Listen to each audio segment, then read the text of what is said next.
جو مکان کے ساتھ متصل ہو، کیواڑ اور چوکھٹ اور کنڈی، اور وہ جو کفل جو کیواڑ میں متصل ہوتا ہے، اور اس کی کنجی، دکان کے سامنے جو تختے لگے ہوتے ہیں، یہ سب بے میں داخل ہیں، اور وہ کفل جو کیواڑ سے متصل نہیں بلکہ الگ رہتا ہے، تالا، کفل تالا، جیسے عام طور پر تالے ہوتے ہیں، یہ بے میں داخل نہیں بلکہ یہ بائے لے گا۔ تو یہاں مزید پڑھنے کی حاجت نہیں ہے، یعنی کہ ہر بندے کو اتنی سینس ہوتی ہے کہ جو چیز خریدنے لگی ہے نا، وہ اس کے بارے میں پہلے بالکل کلیئر کر دے۔ مثال ہے، کوئی ٹریکٹر خریدنے لگا ہے، تو ٹریکٹر میں مثال ظاہر ہے اس کے ٹائر تو اس میں آئیں گے، پھر اگر اس کے ساتھ بمپر لگا ہوا ہے تو وہ بھی اس میں ایڈ ہے، اسی کے ساتھ اس کی قیمت ہے نا۔ اچھا، اس میں ٹیپ وغیرہ لگی ہوتی ہے، اسپیکر لگے ہوتے ہیں، وہ بعض اوقات اتار لیتے ہیں، تو یہ پہلے کلیئر ہو جائے کہ یہ ٹریکٹر میں یہ جو ٹیپ ریکارڈر ہے مثال ہے، یہ بھی ساتھ شامل ہے کہ نہیں ہے۔ تو یہ اس طرح کی چیزیں کلیئر کیوں کریں؟ نزاع سے بچنے کے لیے، جھگڑے سے بچنے کے لیے، اور یہ کتنی پیاری اسلامی تعلیم ہے۔ پھل اور بہار کی خریداری ہے۔ مسئلہ نمبر 80 ہے، باغ کی بہار پھل آنے سے پہلے بیچ ڈالی، یہ ناجائز ہے۔ یوں ہی اگر کچھ پھل آ چکے ہیں، کچھ باقی ہیں، جب بھی ناجائز ہے، جبکہ موجود و غیر موجود دونوں کی بے مقصود ہو، اور اگر سب پھل آ چکے ہیں تو یہ بے درست ہے، مگر مشتری کو یہ حکم ہوگا کہ ابھی پھل توڑ کر درخت خالی کر دے، اور اگر یہ شرط ہے کہ جب تک پھل تیار نہ ہوں گے درخت پر رہیں گے، تیار ہو جانے کے بعد توڑے جائیں گے، تو یہ شرط فاسد ہے اور بے ناجائز۔ اور اگر پھل آ جانے کے بعد بے ہوئی مگر ہنوز مشتری کا قبضہ نہ ہوا تھا کہ اور پھل پیدا ہو گئے، بے فاسد ہو گئی کہ اب مبی اور غیر مبی میں امتیاز باقی نہ رہا، اور قبضہ کے بعد دوسرے پھل پیدا ہوئے تو بے پر اس کا کوئی اثر نہیں، مگر چونکہ یہ جدید پھل بائے کے ہیں اور امتیاز ہے نہیں، لہذا بائے و مشتری دونوں شریک ہیں۔ رہا یہ کہ کتنے پھل بائے کے ہیں اور کتنے مشتری کے، اس میں مشتری حلف سے جو کچھ کہہ دے اس کا قول معتبر ہے۔ تو اس میں بھی وہی جھگڑے سے بچنے والی صورت ہے۔ بے میں استثناء ہو سکتا ہے کہ نہیں؟ جس چیز پر مستقلاً عقد وارد ہو سکتا ہے، یعنی تنہا خریدی یا بیچی جا سکتی ہے، اس کا عقد سے استثناء صحیح ہے، اور اگر وہ چیز ایسی ہو کہ تنہا اس پر عقد وارد نہ ہو تو استثناء یعنی الگ کرنا صحیح نہیں۔ یہ ایک قاعدہ ہے، اس کی مثال سنیے۔ غلہ کی ایک ڈھیری ہے، اس میں سے 10 سیر یا کم و بیش خرید سکتے ہیں، اسی طرح علاوہ 10 سیر کے پوری ڈھیری بھی خرید سکتے ہیں۔ بکریوں کے ریوڑ میں سے ایک بکری خرید سکتے ہیں، اسی طرح ایک معین بکری کو مستثنیٰ کر کے سارا ریوڑ بھی خرید سکتے ہیں، اور غیر معین بکری کو نہ خرید سکتے ہیں، نہ اس کا استثناء کر سکتے ہیں۔ درخت پر پھل لگے ہوں، ان میں کا ایک محدود حصہ خرید سکتے ہیں، اسی طرح اس حصہ کا استثناء بھی ہو سکتا ہے۔ تو یہ مطلب اصل میں مسئلہ ہے۔ وہ کہہ سکتا ہے نا میری یہ 10 بکریاں ہیں تو ان میں سے میں 9 بیچتا ہوں اور ایک نہیں بیچوں گا، وہ والی فلاں والی، تو یہ استثناء اس نے کر دیا، تو یہ بالکل جائز ہے۔ ناپنے تولنے والے اور پرکھنے والے کی اجرت کس کے ذمہ ہے؟ مبی کے ماپ یا تول یا گنتی کی اجرت دینی پڑے تو وہ بائے کے ذمہ ہوگی کہ ماپنا تولنا گننا اس کا کام ہے، کہ مبی کی تسلیم اسی طرح ہوتی ہے کہ ماپ تول کر مشتری کو دیتے ہیں، اور سمن کے تولنے یا گننے یا پرکھنے کی اجرت دینی پڑے تو یہ مشتری کے ذمہ ہے کہ پورا سمن اور کھرے دام دینا اسی کا کام ہے۔ ہاں، اگر بائے نے بغیر پرکھے ہوئے سمن پر قبضہ کر لیا اور کہتا ہے کہ روپے اچھے نہیں ہیں اور واپس کرنا چاہتا ہے، تو بغیر پرکھے کیسے کہا جا سکتا ہے کہ کھوٹے ہیں، واپس کیے جائیں؟ اس صورت میں پرکھنے کی اجرت بائے کو دینی ہوگی۔ دین کے روپے پرکھنے کی اجرت مدیون کے ذمہ ہے۔ مبی و سمن پر قبضہ کرنا۔ روپیہ اشرفی پیسہ سے بے ہوئی اور مبی وہاں حاضر ہے اور سمن فوراً دینا ہے، اور مشتری کو خیال شرط نہ ہو تو مشتری کو پہلے سمن ادا کرنا ہوگا، اس کے بعد مبی پر قبضہ کر سکتا ہے۔ پیسے دو مال لو، تو یہ بھی مطلب وہی بات کہ ہونا بھی اسی طرح چاہیے، اور عام طور پہ پریکٹس بھی یہی ہوتی ہے۔ اس کے بعد خیار شرط کا بیان شروع ہو رہا ہے۔ اس کا مسئلہ نمبر 1 ہے، بائع و مشتری کو یہ حق حاصل ہے کہ وہ قطعی طور پر بیع نہ کریں، بلکہ عقد میں یہ شرط کر دیں کہ اگر منظور نہ ہوا تو بیع باقی نہ رہے گی۔ اسے خیار شرط کہتے ہیں، اور اس کی ضرورت طرفین کو ہوا کرتی ہے، کیونکہ کبھی بائع اپنی ناواقفی سے کم داموں میں چیز بیچ دیتا ہے، یا مشتری اپنی نادانی سے زیادہ داموں سے خرید لیتا ہے، یا چیز کی اسے شناخت نہیں ہے۔ ضرورت ہے کہ دوسرے سے مشورہ کر کے صحیح رائے قائم کرے، اور اگر اس وقت نہ خریدے تو چیز جاتی رہے گی، یا بائع کو اندیشہ ہے کہ گاہک ہاتھ سے نکل جائے گا۔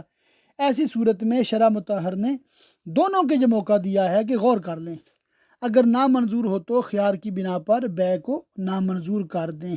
مسئلہ 2، خیار شرط بائع و مشتری دونوں اپنے اپنے لیے کریں، یا صرف ایک کرے یا کسی اور کے لیے اس کو شرط کریں۔ سب صورتیں درست ہیں، اور یہ بھی ہو سکتا ہے کہ عقد میں خیار شرط کا ذکر نہ ہو، مگر عقد کے بعد ایک نے دوسرے کو، یا ہر ایک نے دوسرے کو یا کسی غیر کو خیار دے دیا۔ عقد سے پہلے خیار شرط نہیں ہو سکتا، یعنی اگر پہلے خیار کا ذکر آیا مگر عقد میں ذکر نہ آیا، نہ بعد میں عقد اس کی شرط کی، مثلا بیع سے پہلے یہ کہہ دیا کہ جو بیع تم سے کروں گا اس میں نے تم کو خیار دیا، مگر عقد کے وقت بیع مطلق واقع ہوئی تو خیار حاصل نہ ہوا۔ اچھا، مسئلہ نمبر 3 ہے، خیار شرط ان چیزوں میں ہو سکتا ہے، بیع، اجارہ، قسمت، مال سے سلو کتابت وغیرہ وغیرہ، ان سب چیزوں میں یہ ہو سکتا ہے خیار شرط۔ تو اس کا مطلب وہی فائدہ جو میں نے آپ کو پڑھ کر سنایا، تو اس کا مطلب یہ ایڈوانٹیج رہتا ہے کہ دونوں کو پھر پیس آف مائنڈ رہتا ہے کہ اگر ضرورت پڑتی ہے تو وہ چیز واپس کی جا سکتی ہے، اور اپنی جو قیمت ہے وہ واپس لی جا سکتی ہے۔ مبیع میں جس وصف کی شرط تھی وہ نہیں ہے۔ مثال ہے، غلام کو اس شرط کے ساتھ خریدا کہ باورچی یا منشی ہے، مگر معلوم ہوا کہ ویسا نہیں، تو مشتری کو اختیار ہے کہ اسے پورے داموں میں لے لے یا چھوڑ دے۔ بکری خریدی اس شرط کے ساتھ کہ گھابن ہے، پریگننٹ ہے، یا اتنا دودھ دیتی ہے تو بیع فاسد ہے، اور اگر یہ شرط ہے کہ زیادہ دودھ دیتی ہے تو بیع فاسد نہیں۔ تو یہ ہوتا ہے خیار شرط میں مطلب فائدہ۔ خیار تعین، چند چیزوں میں سے ایک غیر معین کو خریدا، یوں کہا کہ ان میں سے ایک کو خریدا تو مشتری ان میں سے جس ایک کو چاہے متعین کر لے، اس کو خیار تعین کہتے ہیں۔ اس کے لیے چند شرطیں، اول یہ کہ ان چیزوں میں ایک کو خریدے، یہ نہیں کہ میں نے ان سب کو خریدا۔ دوم یہ کہ 2 چیزوں میں سے ایک یا 3 چیزوں میں سے ایک کو خریدے، 4 میں سے ایک خریدی تو صحیح نہیں۔ سوم یہ کہ یہ تصریح ہو کہ ان میں سے جو تو چاہے لے لے۔ چہارم یہ کہ اس کی مدت بھی 3 دن تک ہونی چاہیے۔ پنجم یہ کہ قیمتی چیزوں میں ہو، مثلی چیزوں میں نہ ہو۔ رہا امر کی خیار تعین کے ساتھ خیار شرط کی بھی ضرورت ہے یا نہیں، اس میں علماء کا اختلاف ہے۔ بہرحال اگر خیار تعین کے ساتھ خیار شرط بھی مذکور ہوا اور مشتری نے بمقتضائے تعین ایک کو معین کر لیا، تو خیار شرط کا حکم باقی ہے کہ اندرون مدت اس ایک میں بھی بیع فسخ کر سکتا ہے، اور اگر مدت ختم ہوگی اور خیار شرط کی روح سے بیع کو فسخ نہ کیا تو بیع لازم ہوگی، اور مشتری پر لازم ہوگا کہ اب تک متعین نہیں کیا تو اب معین کر لے۔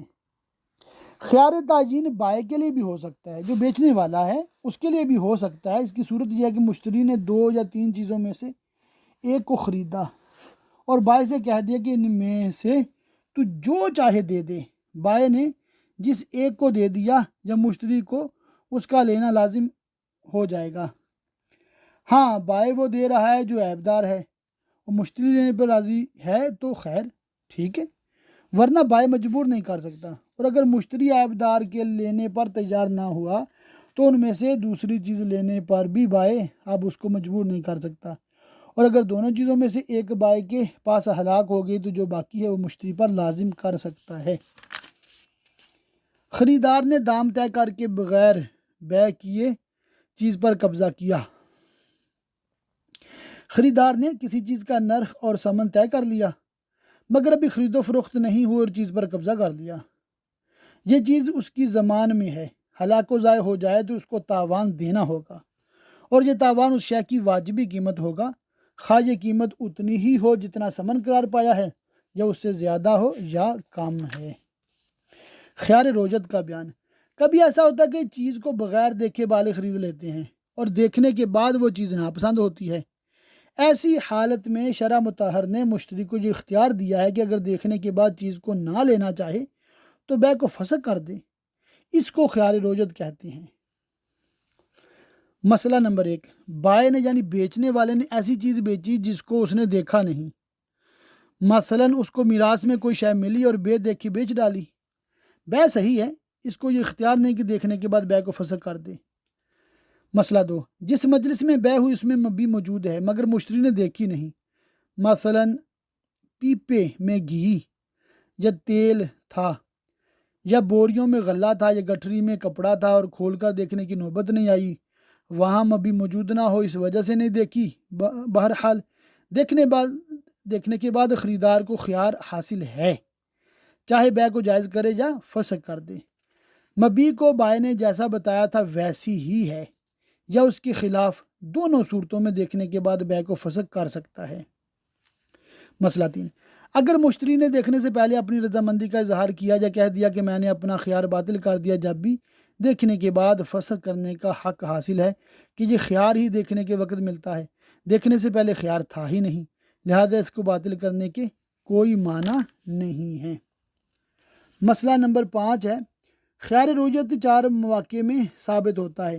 کسی شے معین کی خریداری، اجارہ، تقسیم، مال کا دعویٰ تھا اور شے معین پر مصالحت ہو گئی۔ تو یہ بھی مطلب اسلام کی تعلیمات کا حسن ہے۔ مبی میں کیا چیز دیکھی جائے گی؟ مبی کے دیکھنے کا یہ مطلب نہیں کہ وہ پوری دیکھ لی جائے، اس کا کوئی جز دیکھنے سے رہ نہ جائے، بلکہ یہ مراد ہے کہ وہ حصہ دیکھ لیا جائے جس کا مقصود کے لیے دیکھنا ضروری تھا۔ مثلاً مبی بہت سی چیزیں ہیں اور ان کے افراد میں تفاوت نہ ہو، سب ایک ہی ہوں، جیسے کیلی اور وزنی چیزیں، جس کا نمونہ پیش کیا جاتا ہو، یہاں بعض کا دیکھنا کافی ہے۔ غلہ کی ڈھیری ہے، اس کا ظاہری حصہ دیکھ لیا کافی ہے۔ ہاں اگر اندرونی حصہ ویسا نہ ہو بلکہ عیبدار ہو تو خیار روجت اور خیار عیب دونوں مشتری کو حاصل ہیں، اور اگر عیبدار نہ ہو، کم درجہ کا ہو، جب بھی خیار روجت حاصل ہے اگرچہ خیار عیب نہیں۔ یوں ہی چند بوریوں میں غلہ بھرا ہوا ہے، ایک میں سے دیکھ لینا کافی ہے جبکہ باقیوں میں اس سے کم درجہ کا نہ ہو، یعنی کہ آئٹم ایک ہی طرح کی ہے، مثال ہے 100، 1000، 1,00,000 خریدتا ہے اگر کوئی، تو 1-2 آئٹم جیسے شو پیس ہوتے ہیں تو وہ دیکھ لینے سے بھی بیع ہو سکتی ہے، جبکہ باقی مال بھی اسی طرح کا ہو۔ اللہ تعالیٰ کی پاک بارگاہ میں دعا ہے اللہ پاک ہمیں خوب علم دین حاصل کرنے، عمل کرنے، یاد رکھنے اور دوسروں تک پہنچاتے رہنے کی توفیق رفیق مرحمت فرمائے انشاءاللہ تعالی۔ بقیہ مسائل اگلے لیسن میں پڑھیں سنیں گے۔